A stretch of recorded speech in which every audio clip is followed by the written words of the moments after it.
One of the hottest topics right now in nutrition has to be gluten.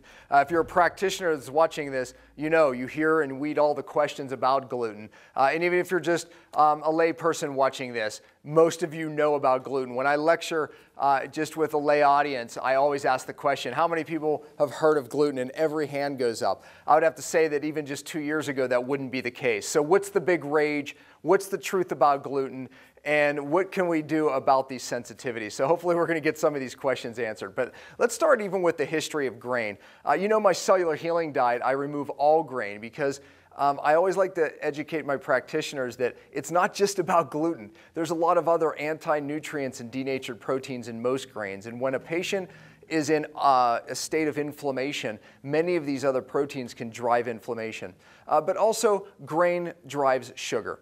But, is it the same grain today as it was, in yesteryears? The answer is absolutely not. Matter of fact, grain today not only has glutens in it that we react to, unlike grains of the past, but we also have grains that drive sugar even more than grains in the past. Matter of fact, you might not know this, but 2 pieces of whole wheat toast actually drive up your glucose the same as a can of Pepsi or Coke or a soda. So we have something that is now a super sugar. So is it the grain, or have we done something to grain to make the gluten more dangerous and also to make it a super sugar?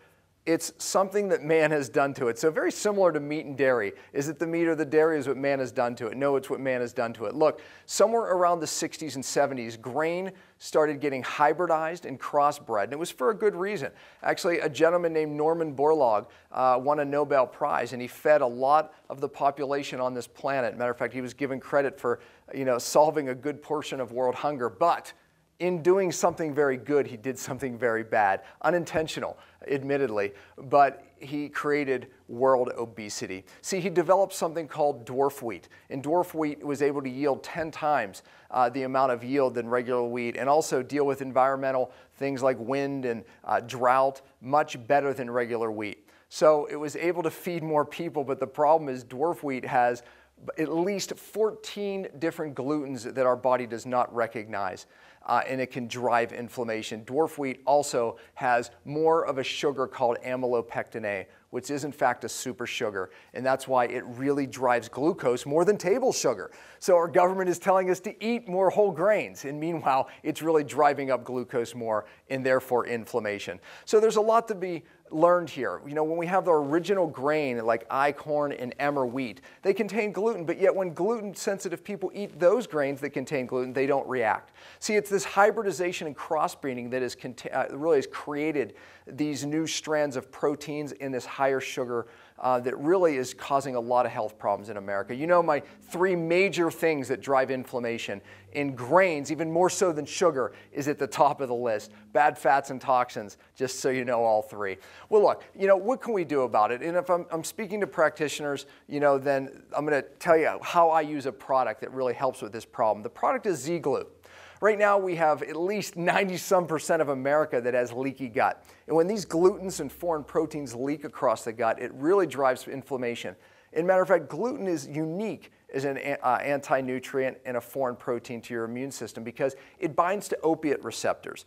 That means these little morphine receptors that are in your brain, gluten actually binds to that. So not only does it drive inflammation and symptoms in your gut and other parts of your body, joint pain, etc., headaches, but it also is very, very addictive. And it is actually one of the only foods that when you remove it, actually you get withdrawal symptoms. So we have a super sugar, we have something that affects you psychologically, and it affects inflammation of every cell in your body. So one of the things we can do about this, look, I'm for avoiding all of these grains and all of these gluten grains in particular, especially these modern grains that have been hybridized to contain these odd strains and protein strains of gluten.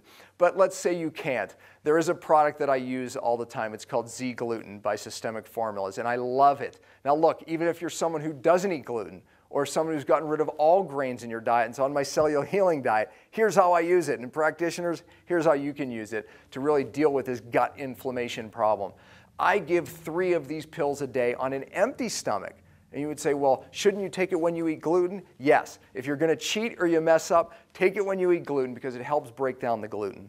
But also giving it on an empty stomach actually break down a lot of these proteins that get caught in. So a lot of these gluten proteins and other proteins, not just gluten, get caught in these tight junctions that really are responsible for allowing these proteins to leak across our gut and cause a lot of the symptoms that our patients or ourselves we don't like. So when we take this for a couple months, 2 or 3 months on an empty stomach, we eat out a lot of these proteins and we can reduce the gut inflammation. Look, I do this with my celiac cases, Crohn cases, IBS cases, anyone that has leaky gut, allergies, and even my autoimmune cases, because we know that the gut plays a major role in autoimmune cases like Hashimoto's, Crohn's, lupus, there's many of them, rheumatoid arthritis. So it is absolutely part of my protocol for all of those conditions. I hope this helps, and I hope this clears up some of the information or some of the bad information on gluten. So change the way you eat and take ZGlutn.